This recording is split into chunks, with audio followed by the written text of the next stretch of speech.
Miski yung hindi pagboto, control pa rin yan. Walang isip-isip yung 34 na truck na abogado ang abogado nila ron. Tama po. Ito ay pinag-usapan, ito halos isang buwan yata ang pinagtalunan. Pagkatapos sa magitan ng isang maiksing pagpapaliwanag ni Congressman Joey Salceda, sasabihin niya na walang nilabag. Napakababaw na pangangatwiran naman ito. Sana imbitahan mo si Joey Salceda tumupo sa dito sa tabi ko. Ganun po. Para sa ganun ay mapag-usapan nating mabuti. Hindi biro-biro ito. Huwag niya sasabihin na walang paglabag ang ABS-CBN. Ang gusto kong itanong sa may-ari ng ABS-CBN, mabuti na lang. Sabi ko nga sa'yo, bias na ako eh. Nakikita mo sumusulak na naman ang dugo ko eh. Hindi po ko pinanood naman kinalkal mo yung masakit sa akin eh. Pagka ganyan talagang makikipagsuntukan ako dyan eh.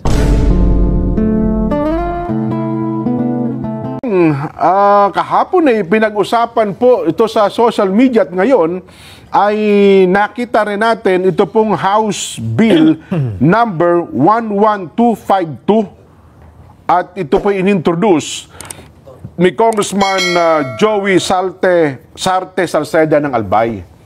At ito ay kinakailangan namin ng inyong mga reaksyon sapagkat naging napakalaki po ng papel ninyo noon ukol sa isyong ito. Pagka ako mag-comment, bias ako.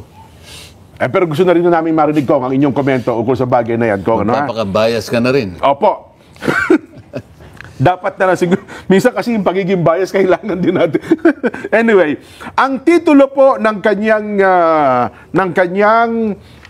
bill kong granting the ABS-CBN Corporation, formerly ABS-CBN Broadcasting Corporation, a franchise to construct, install, operate, and maintain television and radio broadcasting stations in the Philippines and for other purposes. Kong, yan po. Pabayaan mo ng titulo, basahin mo yung maano lang naman nata. Nakita ko na yan. Maikli lang yung explanatory note niya eh. Isa-isayin natin. Una. Yan. First paragraph. Opo, medyo malayo-layo ng konti. Pero yan, nakikita naman. Ikaw ba, Nelson? Nakikita mo? Sige, Nelson na lang. Medyo malayo yung aking... The Securities and Exchange Commission, SEC, and the Bureau of Internal Revenue, BIR, during House deliberations on the ABS-CBN franchise in the previous Congress, certified that the franchise grantee did not violate ownership restrictions. Did not violate, ha? And did not have pending tax liabilities. Mali yan. Kasi babanggay niya dapat yung kabuuan ng records ng 18 Congress. Meron kang nag-appear sa kanila dyan sa Securities and Exchange Commission tsaka yung BIR. Ngunit nung isa-isahin na namin, hindi naman naging blanket authority na wala silang liabilities. Ang totoo niyan, nung ilabas na natin yung kanilang mga eskema na ginamit, para sa ganun, maitago nila yung tunay na halaga ng buwis na dapat ibayad sa ating pamahalaan. Sapagkat gumamit sila ng tax shield eh. Naalala mo yung Big Dipper? Yes po. Na kanilang ginamit. Sa mga EPSA. Para sa ganun ay maitago nila yung karampatang buwis na dapat ibayad nila sa pamahalaan. Hindi naman nila nasagot yun eh. Ang laki nun yung Big Dipper ginamit nila, unang-una ay niregister pa nila sa PESA eh. Opo. Sapagkat sa PESA kasi, yung unang 6 na taon mo, wala kang bayad sa tax. Tax holiday ka. Oo, bali, ang babayaran, pagkatapos ng 6 na taon, ang babayaran mo lang is so much percent dun sa gross niya eh. Opo. Parang 6% lang. Hindi kagaya ng isang normal na korporasyon. Kapag nagbayad ka ng corporate income tax, 30% talaga yan. Sa mga tuwin, sa dami ng unang-una, hindi man sila karapat-dapat na ma-reistro doon sapagkat hindi naman exporter yung na yun eh. Yung Big Dipper na yun. Maraming komplikasyon ito. At hindi siya nag-export. Ang ginagawa niyang nag-digitalize lamang siya ng content para mapanood sa Netflix at iba pang mga platforma o platform sa iba't ibang mga kaparaanan. Binigyan din niyo po sa hearingan ko, natatandaan ko yan. Hindi nila nasagot yan. Sa mga tweet, ginamit nilang parang tax evasion mechanism, strategy. At kung susumahin mo nga, bilyon ang dapat na ibinayad nila. Napatunayan namin lahat ito. Pagkatapos sinasabi nitong Securities and Exchange Commission na wala namang problema sa sa citizenship. Opo, did not violate ownership restrictions, Kong. Yun daw ang sabi. Bakit? Hindi naman siya nung puntahan namin sa securities, nung ipa-explica namin sa kanila, nung pagtatanungin na namin sila sa yung tinatawag na Philippine Depositary Receipts, napalitaw ko doon na mali. Itinago nila talaga. Sabi nila kasi ang bumoboto ay yung ABS-CBN mother company. Itinago nila yon. Nung sabihin ko sa kanila, alam mo ka ako, yung control hindi lamang sa pagboto. Miski yung hindi pagboto, control pa rin yan. Walang isip-isip 34 na truck na abogado ang abogado nila ron. Tama po. Ito ay pinag-usapan ito halos isang buwan yatang pinagtalunan. Pagkatapos sa magitan ng isang maiksing pagpapaliwanag ni Congressman Joey Salceda, sasabihin niya na walang nilabag. Napakababaw na pangangatwiran naman ito. Sana imbitahan mo si Joey Salceda tumupo dito sa tabi ko. Ganun po. Para sa ganun ay mapag-usapan nating mabuti. Hindi biro-biro ito. Huwag niya sasabihin na walang paglabag ang ABS-CBN. Yun lamang lupa na kinatatayuan nila ngayon. Naku, isa pa po yan. Hindi nga naungkat na yun sapagkat wala, nagsara na ang Kongres nun . Kung may panahon lamang ako nun. Talagang pati yung National Housing Authority, hinahanap ko yung titulo niyan . Paano magkakaroon ka ako ng yan? Paano makapagtatayo sila ng opisina dyan, ng headquarters? Doon sa main office nila ngayon. Yung lugar na yan ay pag-aari nung tinatawag natin Philippine Housing Corporation, PHHC. Ito yung forerunner ng National Housing Authority. Yan ay subdivision. Ang may-ari niyan, PHHC. Paano ngayon mabibili nila? Ngayon, ang gusto kong itanong sa may-ari ng ABS-CBN, mabuti na lang, sabi ko nga sa'yo, bias na ako .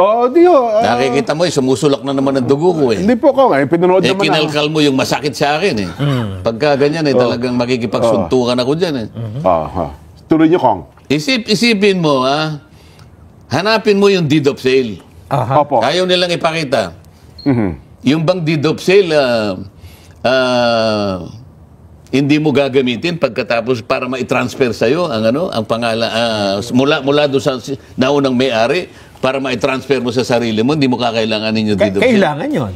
O ba tayo nilang ilitaw ang deed of sale? Maliban na ikaw original na may-ari nun ko. Hindi, ang tanong ko, ba't ayaw nilang ilitaw? Dahil merong problema yung deed of sale na yun, kaya ayaw nilang ilitaw. Ngayon pa lang sasabihin ko na. Yung may-ari nun, PHHC. Gobyerno. Korporasyon yun. Dapat meron silang resolution na binebenta nila sa ABS-CBN doon sa Lopez, yung naunang Lopez. Ang pumirma lang yung presidente. Walang board. Resolution. Invalid yun. Kung questioning ko yun Pinuntahan ko nga yung mga tinatago nila yung mga titulo. Pagka ako pupunta nagsisipagtago lahat ang mga usap ko. Hanggang ngayon. Nako.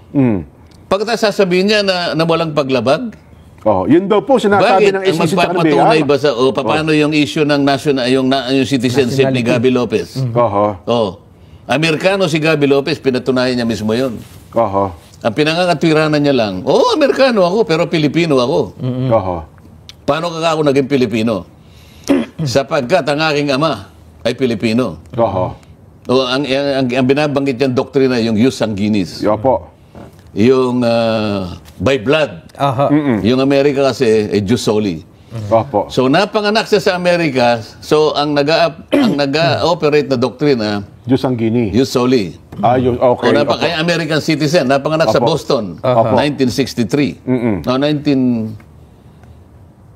1952 yata. Kasi yung tanda ni Nelson. Boston, Massachusetts. Bakit ka ako hindi mo ka ako inirehistro yung iyong birth sa Amerika? Palagay mo, ikaw kasi bata ka pa, so kapapanganak mo lang, hindi ko naman inihingi sa yung ikaw magrehistro ng iyong pagkapanganak. Pero yung tatay mo, yung nanay mo, ba't hindi ka nirehistro sa pinakamalapit na konsulada?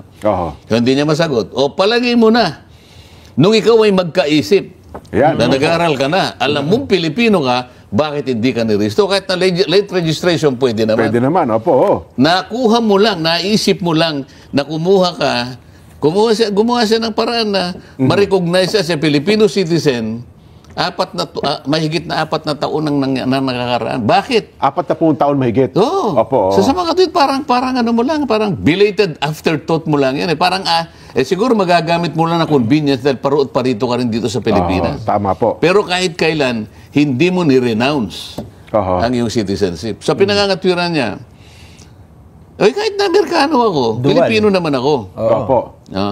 Paano ka nga naging Pilipino? Dahil ang tatay niya ay Pilipino. Ngunit, sabi ko, walang naipakita ang tatay mo na nung ikaw ay napanganak. Nung ikaw ay napanganak, kasi ang applicable na Constitution, 1935 Constitution, dapat yung ama mo Pilipino. Okay. Dapat sana nung napanganak ka, pinakita mo na yung tatay mo Pilipino pa rin. Kasi may chance na Amerikano ng tatay niya. Kasi nung nandun siya sa Boston, nag-aaral sa isang military school o university yung tatay niya. Iba tayo mong ipakita. Maraming questionable dito. Ngayon, palagay mo na Pilipino ka. Tatanggapin ko sandali na Pilipino ka. Pero, tanggapin mo rin na Amerikano ka. Kanya. Mali ka din. Walang sinasabi ang saligang batas na 100% Pilipino pero may kasama pang isang Amerikano. Walang sinasabi. Ang sinasabi lang ang pagmemayari 100% na Pilipino. Ayun. Wala siyang sinabi na isangkot mo ang iyong pagiging Amerikano. Nako. Nakalagay pa doon, sabi niya, did not have pending tax liabilities doon po sa pinabanggit. Pinagtatanong namin yan. Hindi, kaya lang na po nagawa yun doon po sa isang ganito. Meron lang isang lugar na hiningan ng parang testimony. Hindi blanket authority. Kaya nga nung usigin na namin siya doon sa Big Dipper, wala na silang maisagot doon .